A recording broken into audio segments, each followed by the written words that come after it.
Hola, hola, buenos días, Dios los bendiga.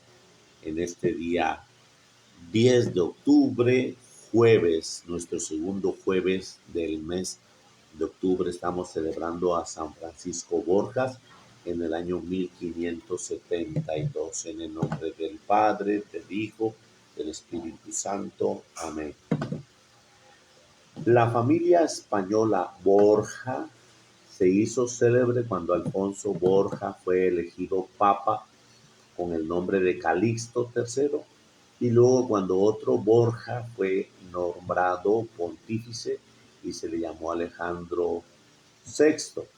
Este Borja, antes de ser pontífice, había tenido 4 hijos y uno de ellos fue el padre de nuestro santo. Francisco Borja era nieto del Papa Alejandro VI por parte del padre y nieto del rey Fernando de Aragón por parte de la madre, primo del emperador Carlos V y hijo del duque de Gandía. ¿Cómo pudo haber sido? Escuchen cómo pudo haber sido siendo papa y tuvo hijos, vamos, o siendo religioso. En su familia se preocuparon porque el joven recibiera la mejor educación posible y fue enviado a la corte del emperador para que allí aprendiera el arte de gobernar. Esto le fue muy útil, una gran utilidad para los cargos que tuvo que desempeñar más tarde. Contrajo matrimonio Francisco con Leonor de Castro, una joven de la corte del emperador que tuvo 6 hijos. Su matrimonio duró 17 años y fue un modelo de armonía y de fidelidad. El emperador Carlos V lo nombró virrey de Cataluña, con capital de Barcelona, región que estaba en gran desorden y con muchas pandillas de asaltantes.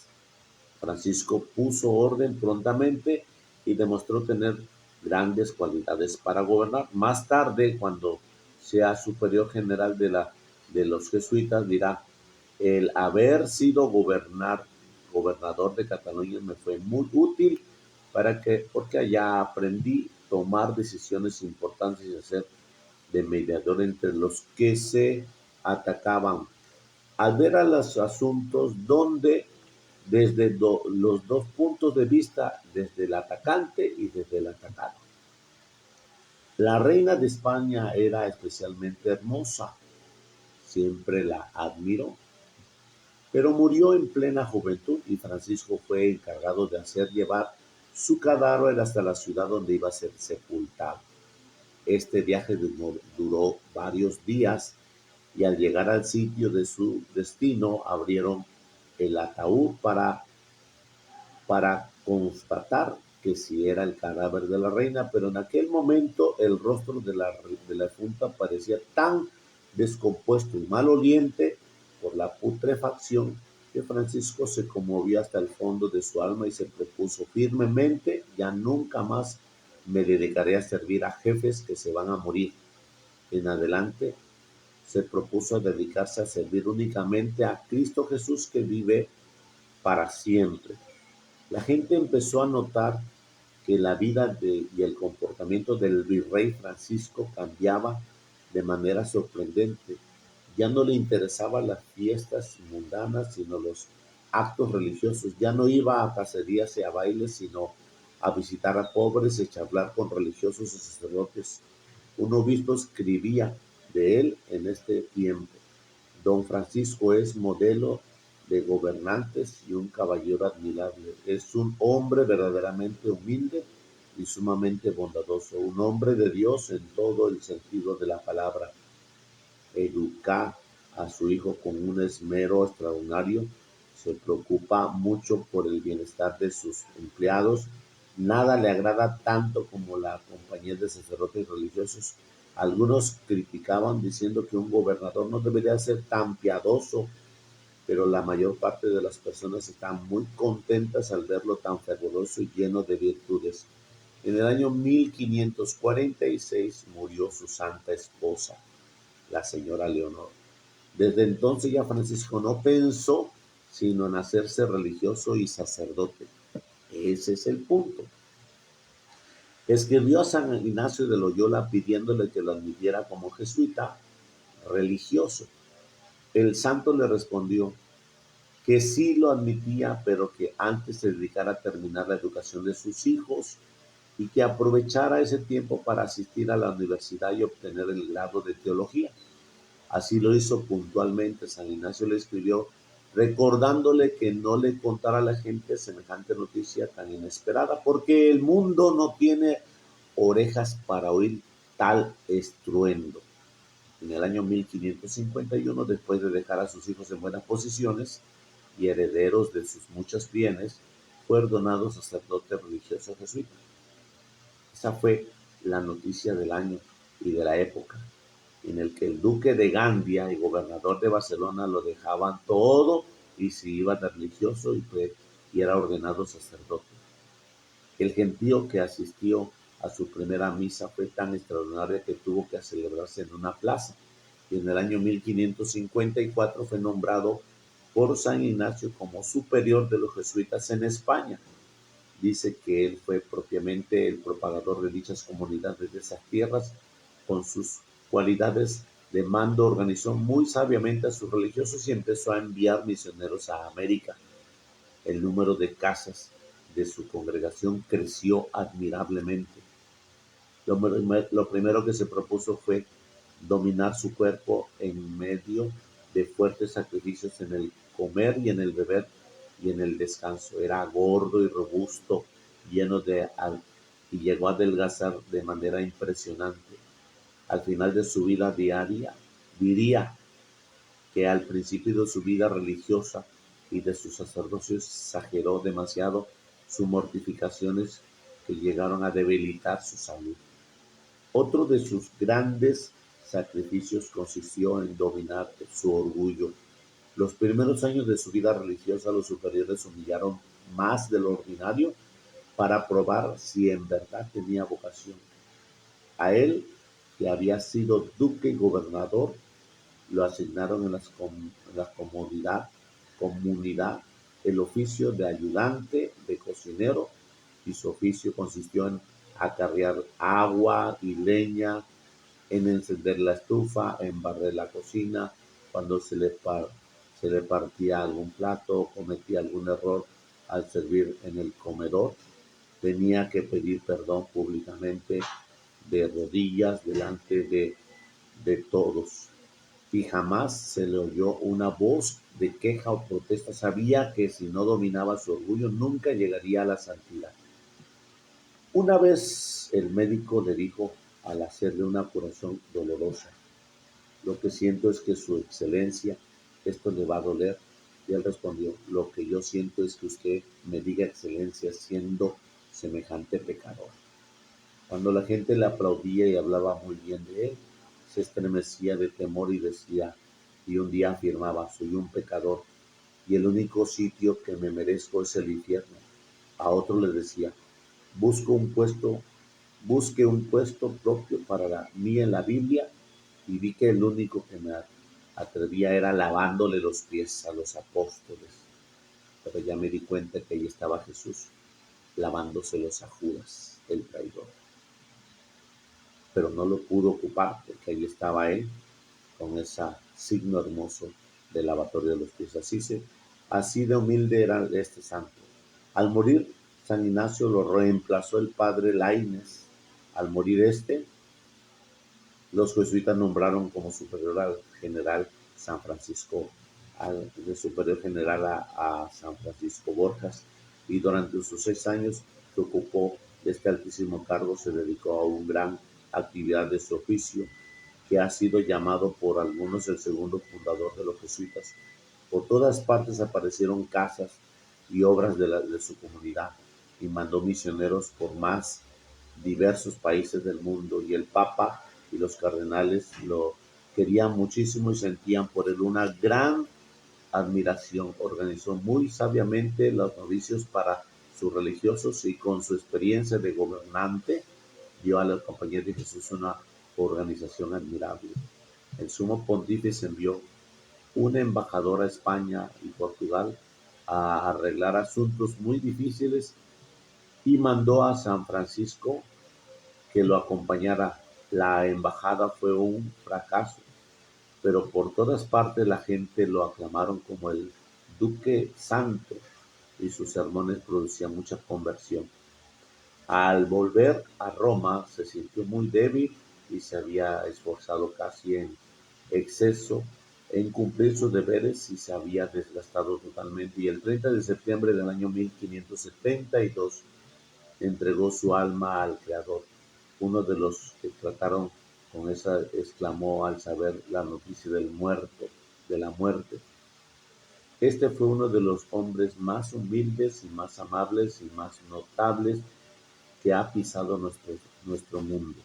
Señor, que con tu amigo Francisco Borjas sepamos dominar el cuerpo y el orgullo y dedicarnos con todas nuestras fuerzas y cualidades a obtener que la gente se ame más y más y se sirva mejor cada día entre unos y otros. San Francisco Borja intercede por nosotros. Bendiciones a todos en este día de gracia y bendición, a todos los cumpleañeros, a todos los que es día de su santo. Así sea.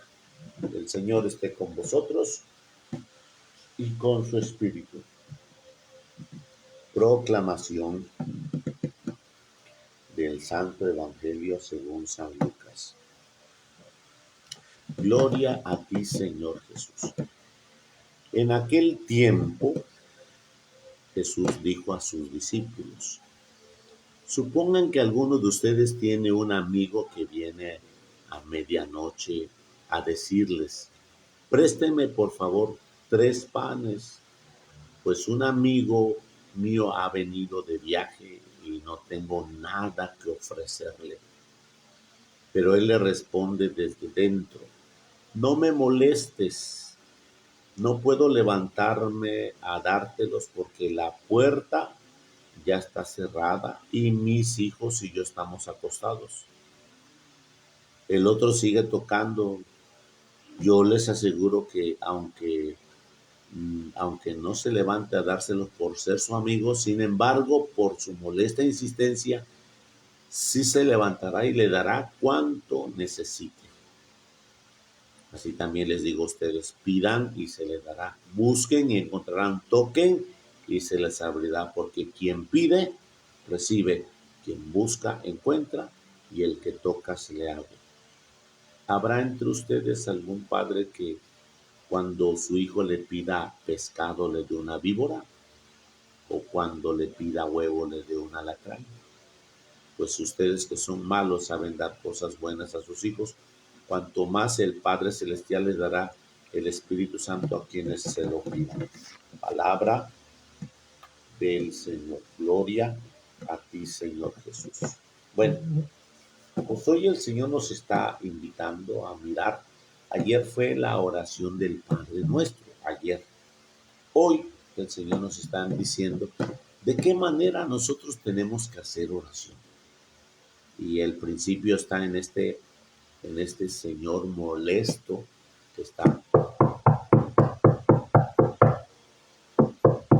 toque y toque y toque y toque la puerta. Entonces miremos el grado de oración que el Señor nos da en esta palabra de Dios. Es, por consiguiente, primer punto, la insistencia de la oración, que tenemos que tener una continua presencia de oración. Primer punto. Y el segundo punto, la intercesión. El hombre no está pidiendo pan para él. El hombre no está pidiendo una necesidad suya. No tiene los recursos necesarios para atender al otro. No tiene los recursos necesarios para darle cobijo a aquel. Entonces, tu oración debe de ser un camino de intercesión, porque se te escuchará más resonancia, más eco, se te escuchará más eco cuando tú pidas por los demás. Cuando tú pidas por los demás. Este hombre que está molestando a su amigo, que su amigo tiene lo necesario, gracias a Dios, que su amigo tiene lo suficiente y ha sido pues muy bien proveído y que ha sido precavido y proveído. Entonces yo sé a quién le puedo pedir. Y así tú, yo tenemos que hacer la naturaleza ante Dios, saberle a quién podemos pedirle. Y más hermoso se te verá cuando no pides para ti, cuando pides para otro. Porque, pues, qué pobre sería, Padre, ayúdame con este problema, Padre, dame el pan de cada día, Padre, atiéndeme mi súplica. No, Señor, no, Señor. Usted tiene que decir, Padre, te pido por mi vecino que está un poco delicado, mi vecina que está un poco atribulada por sus problemas que anoche pasó, experimentó. Te pido que la asistas con tu presencia misericordiosa. Y Padre, te pido por este gobierno actual, te pido, Señor, para que mires cómo es que están nuestros gobernantes atendiendo pues todas nuestras necesidades, que la maldad se está saliendo de los esquemas, que está mucha la violencia manifiesta. Te pido, Señor, porque esos gobernantes tomen bien las hebras adecuadas para poner orden y poner paz. Cuando tú pides por los demás, entonces eres escuchado. Por eso mismo escuchamos, dice aquí, de pues un amigo mío ha venido de viaje, un amigo mío ha venido y no tengo nada que ofrecerle. Pues él le responde desde dentro, no me molestes, no puedo levantarte a dártelos porque la puerta ya está cerrada, mis hijos y yo ya estamos acostados. Entonces, ¿quién contestó? Contestó este hombre y de esa forma inmediatamente nos dice Jesús que insistamos. Y si aquel hombre se levantó a darle los panes a su amigo que necesitaba, pues cuanto mayor razón nuestro Padre Celestial nos dará su Santo Espíritu. Insistamos, insistamos. Y dentro del insistir, ese es un acto permanente, un acto que tiene que tener congruencia, porque yo voy a pedir por mi hermano, voy a pedir por mi vecino, voy a pedir por mi pariente, voy a pedir por los demás, por mi gobierno, voy a pedir por la presidenta de la República para que tenga pues las adecuadas coordenadas de acuerdo a tu santa voluntad, Padre, de acuerdo a tu presencia santa y gloriosa, Padre. Entonces, dice el Señor que no debemos de bajar la guardia, que tenemos que tener insistencia. Pidan y se les dará. Escúchalo bien. Pidan. No grites al pedir, no te alteres al pedir, baja el tono al pedir. Pide y se te dará. No te subleves. Pide y se te dará. Busca y encontrarás. Toquen y se te abrirá. Porque quien pide recibe, quien busca encuentra y quien toca se le abre. Entonces aquí nos está invitando el Señor a que seamos insistentes. No se te olvide que los términos pedir, buscar y toque y tocar son de un tono pasivo, tranquilo, sereno, relájate y haz tu petición, haz tu oración a la necesidad de los demás. Cuando tú pides por los demás, el Señor te está atendiendo a ti de una manera más formal, te está atendiendo a ti de una manera más presencial. Entonces aquí nos dice el Señor una moraleja. Si ustedes, padres, cuando le pide a su hijo un pescado, le dé una víbora, le da una víbora. O cuando le pide huevo, le da un alacrán. Si son malos, saben dar cosas buenas, dice el Señor. Ustedes que son malos saben dar cosas buenas. ¿Por qué? porque pues realmente el comer víbora, yo ya comí víbora, muy rica. El comer alacrán no lo he comido, pero me imagino que un alacrán tostadito no ha de saber tan feo. En fin, hoy te pido que mires la palabra de Dios y revises tu oración cuando has orado para pedir por los demás, cuando has orado para pedir por tu hermano. El Señor esté con vosotros y con su Espíritu. La bendición de Dios Todopoderoso, Padre, Hijo y Espíritu Santo, descienda sobre cada uno de vosotros y permanezca para siempre. Amén. Dios los bendiga, hermanos. Feliz jueves sacerdotal. Hoy, en el camino del Señor, estamos ya a una semana de comenzar el retiro de mujeres en Kairos. Quinto retiro de mujeres en Kairos. Te invito, en el nombre de Jesús, a tener esa decisión. Jueves próximo, a las 5 de la tarde, arranca el retiro y te invitamos en el nombre de Jesús a tener ese espíritu de gracia y bendición. Dios te bendiga. Feliz día del Señor en el Santísimo Sacramento de la Altar.